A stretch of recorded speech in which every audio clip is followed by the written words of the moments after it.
Welcome to the Dynamics of Everyday Life, where we demystify some tricky concepts and get to know ourselves a little bit better. Welcome back to the Dynamics of Everyday Life.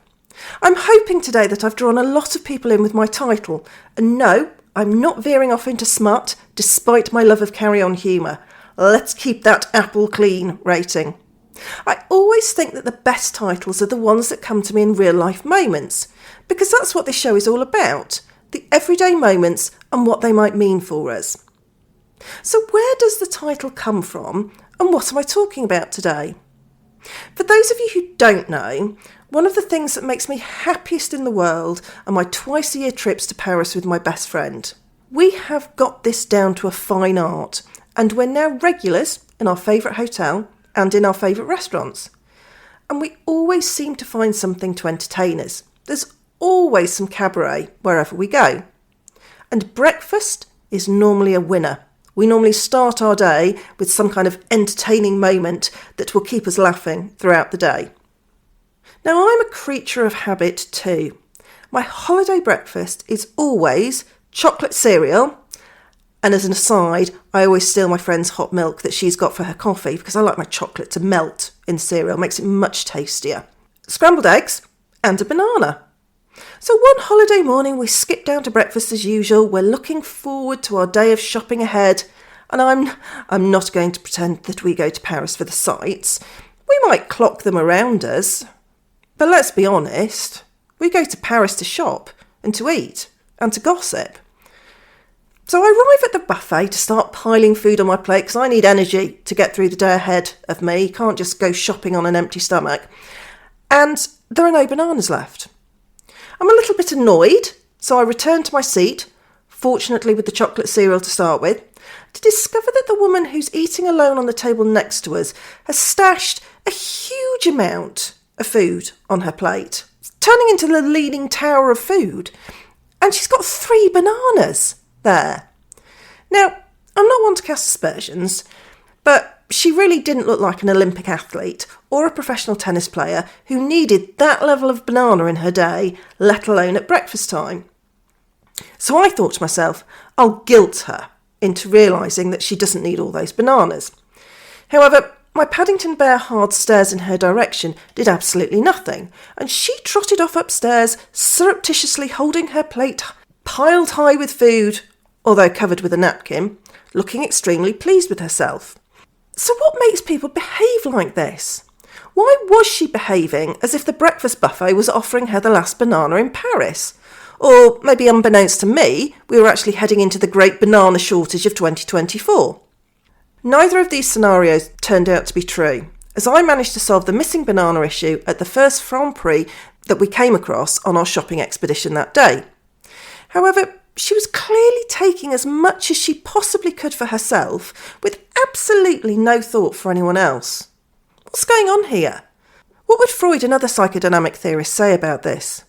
Whilst it might appear purely selfish behaviour to an outsider, and it really did to me at that breakfast moment, there can actually be several reasons as to why we might hoard. So one of the reasons might be our unconscious minds might be attributing a great meaning to the object or objects, and so we find it difficult to part with them. Now, in this case, without going full carry on and without me getting an explicit sticker stuck on my podcast art, a banana might not just be a banana. It might mean more to this woman than that. To me, the thing that bothered me was the banana, because that's actually what I wanted and was part of my breakfast routine. But it wasn't actually just the bananas that the other guest was hoarding. There was a huge plate of food. I hadn't really noticed the other bits and pieces, as it didn't really impact me that much. But what did this mean for her? And if we break this down further, we can see that actually this can bring into play an awful lot of issues around food. It won't surprise you to know that food brings up a huge amount for people.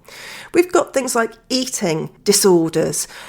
We can feel sometimes like we don't have a lot of control in our lives. So we look for things that we can control. And one of the things that we can control is what food we put in our bodies. So it might be that she was looking to have as much as she possibly could eat, because maybe she'd come from poverty, or she'd had a difficult background, which meant that when she saw food, it had almost been drummed into her, maybe by her parents or the culture that she'd been brought up in, that she hoarded this, that there was an element of scarcity around it, so she had to grab what she could. We have no idea about the ideas that other people have been given once they're growing up, and food is one that really attaches a lot of emotion to it. So for me, it was just part of what I eat for breakfast. It was easily replaceable later on when I was out shopping, but for somebody else, it really could mean much more than that. So where we might not think there's an issue around it, it might just be a banana. For her, possibly it wasn't.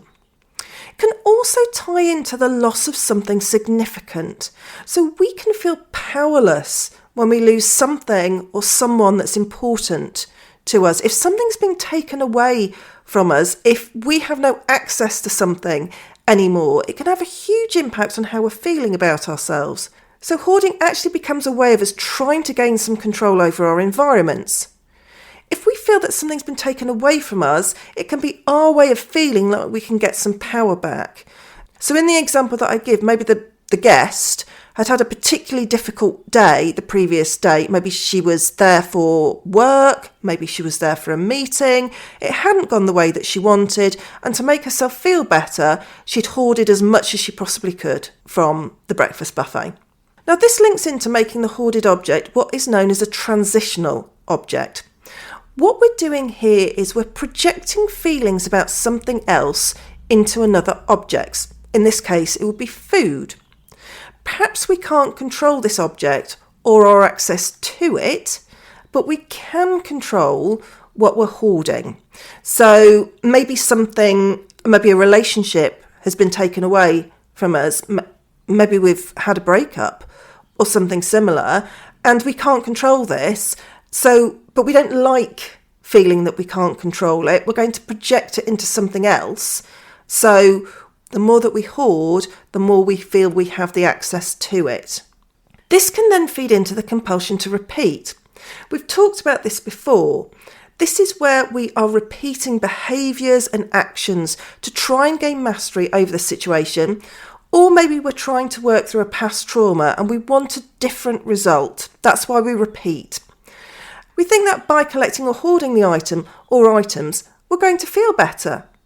And actually, maybe we do get a quick dopamine hit to start with, but it doesn't last. And this is the key point. So we need to do it again and again.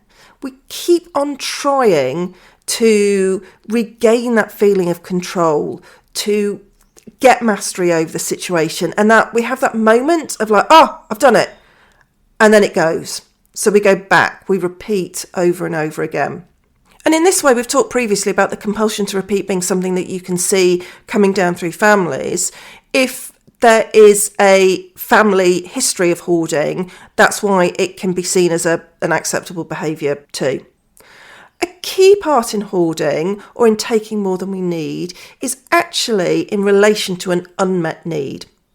We keep trying to meet this unmet need in another way because we can't meet it in a socially acceptable way. We could also link this to sublimation, which is one of the defence mechanisms where we push our socially unacceptable feelings and desires into something else that it is socially acceptable. So we could have a need that we feel can't be met for whatever reason in a socially acceptable format. So what we do is we project it into something else and we feel that we're getting that need met that way.